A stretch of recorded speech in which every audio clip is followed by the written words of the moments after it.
is all about filtering 101. Okay, so we're gonna be doing this in the lab. And here's what you're gonna need.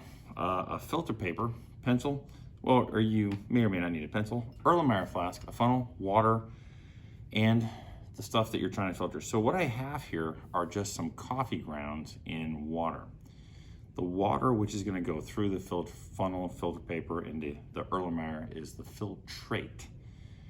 The stuff that stays behind in the funnel is either called the residue, or if it's a part of a chemical reaction, precipitate.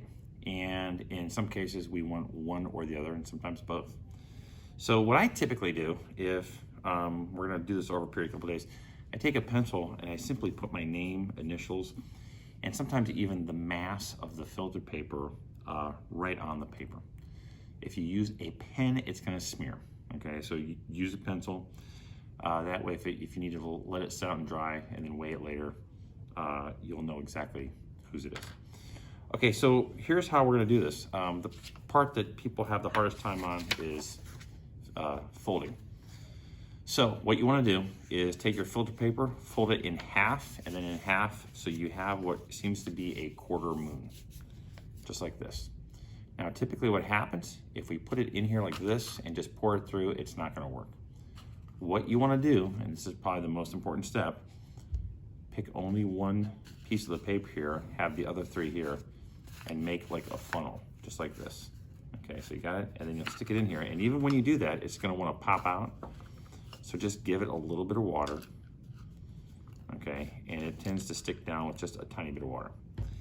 Now, don't dump this in too fast.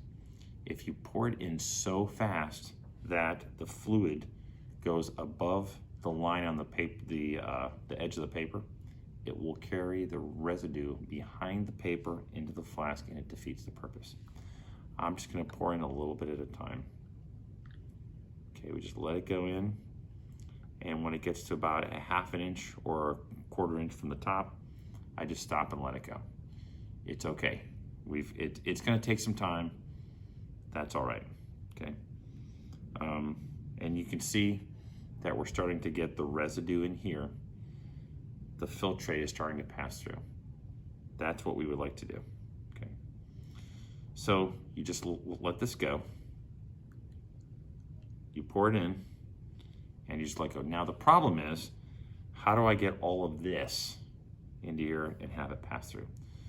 I'm just gonna let this sit for a minute. It's like watching paint dry, I know. Not the most exciting part of science.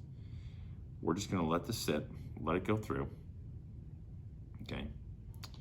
And then one of the things that you can do is you use this kind of like a squirt gun. And we're just gonna like do this.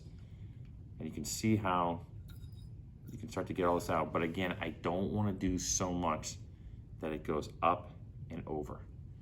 You don't want it to go above the edge of the paper, or else most of the residue is going to wind up in the bottom, and you don't want that to happen.